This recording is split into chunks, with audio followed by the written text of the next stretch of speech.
Week 42 and still no signs of Bon ever being relevant again. Jokes aside, though, Vivian, that face, like, before I even get into what Rudisill just did to her, just the Vivian face. Can we acknowledge that for a second? Like, was Nakaba Sensei, like, channeling his inner, like, doujinshi, like, style, like, artist or something? Like, was he trying to say, like, he wants to write doujin or something? Because right there, what I saw, I was like, that face, that looks like something out of a doujin. That legit, that face that Vivian did, I'm like, Nakaba Sensei, you got some explaining to do. Like, you legit has some explaining right now. Like, do you have a hidden, like, you know, doujin you wrote in the past or whatever with a different pen name? Because writers do that. I'm like, have you, Nakaba Sensei? Because there's definitely something really weird about that face. It seemed way too perfect, especially by the way her reaction was, looking at Gil and saying, like,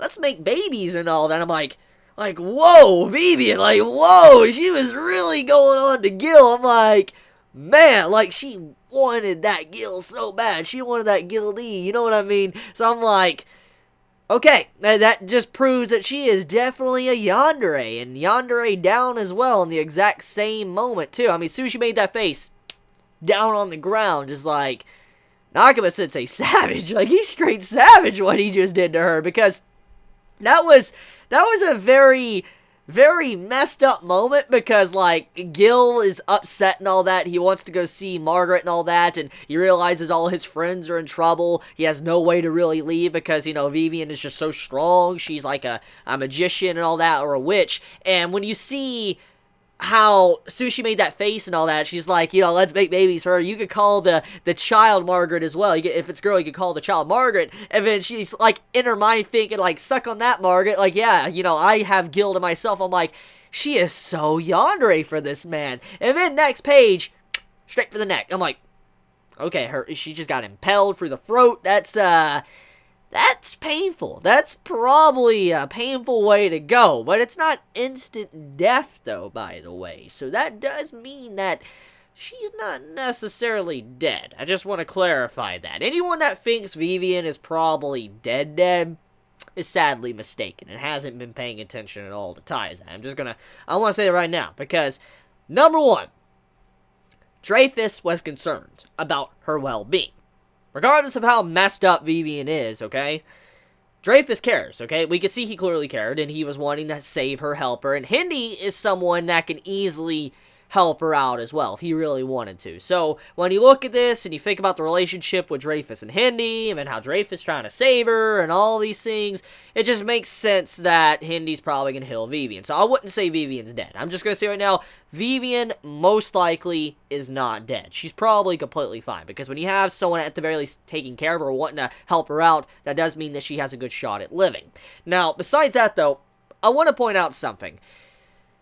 The Goddess Clan, the reason why they've been gone, the reason why they seem to have lost their forms, is because they willingly went out of their way, sacrificed their bodies to be able to seal up the Demon Clan, which is a very, very strange thing. It really needs some clarification, because Rudisill states that they all knew when they sacrificed their bodies and all of that, that when they sealed off the Demon Clan, it was just a temporary thing. Like, it was just temp. It would eventually become a problem once again. The Demon Clan would come back. And so that just makes you wonder, why go that far? Why did they have to seal the Demon Clan and just not go all in? There's a lot of, like, missing pieces right there, and you could either assume that the Goddess Clan was pushed up against the wall and the Demon Clan was just toppling them and winning, or something else happened. And here is my theory.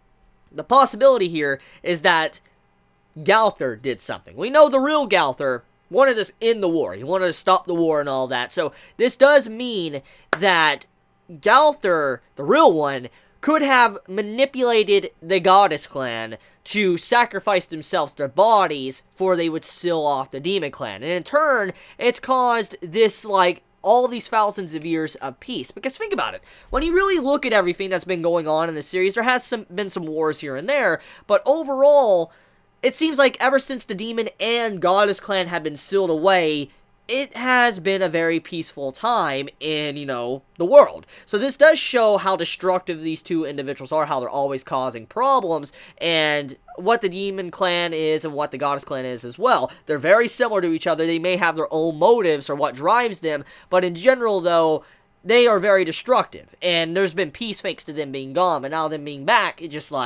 it just becomes even more obvious. But anyways, getting back into it though, Gowther, most likely, he caused that. He probably is the reason why the Goddess Clan sealed themselves off. And it really makes you wonder what happened to the Supreme Goddess, because we know where the Demon King is. He's in purgatory, and we do know for a fact that Bond is probably going to get to meet the Demon King, and he might learn some new abilities or whatever, be able to snatch more things and steal things, which would be really cool if he's able to do that, like snatch emotions.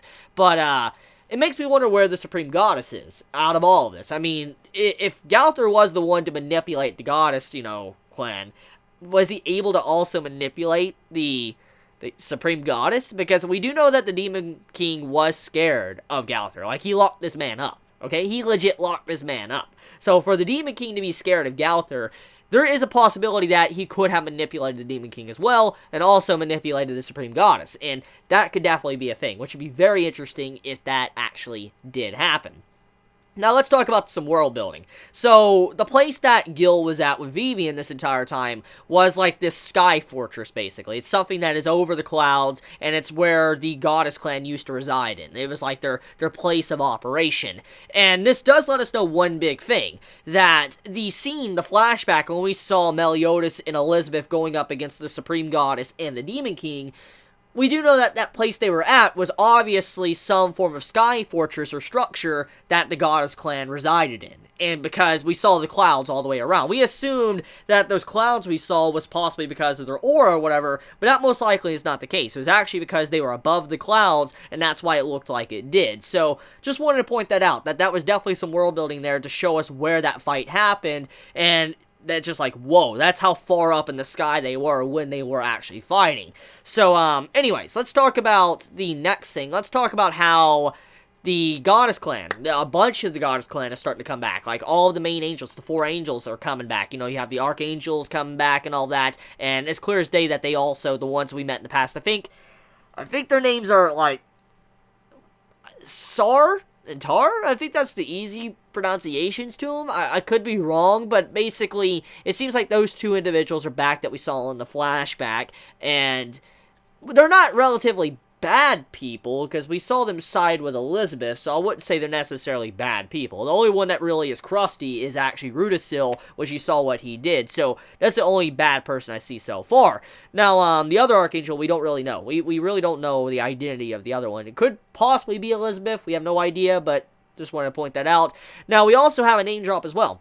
And we have the 3 evil stars. We have, Meliodas, we have Zeldris, and we have Estarossa, and they are apparently the 3 evil stars. So they have been name dropped. Their titles have been dropped now in the series, which is very funny, because when you think about, we have the 4 archangels, we have the 7 deadly sins, we have the 10 commandments, and then we have the 3 evil stars. And I just couldn't help but think about this. Escanor's name. The One.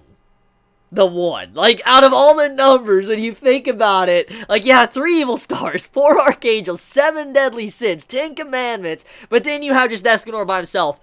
The One. That's pretty funny. I wonder if Nakaba-sensei actually meant it like that, just to show that this man doesn't need numbers. He's the One. He is the one and only, the strong, the man, the myth, the legend, Escanor. It really makes me wonder if he actually meant it like that, but, I just want to point that out. So, that's about it when it comes to this week's chapter of Taizai.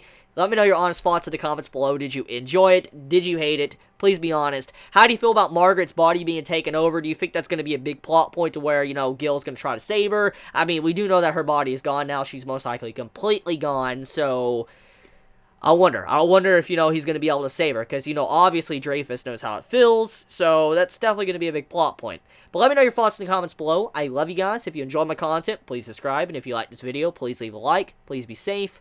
Chibi out.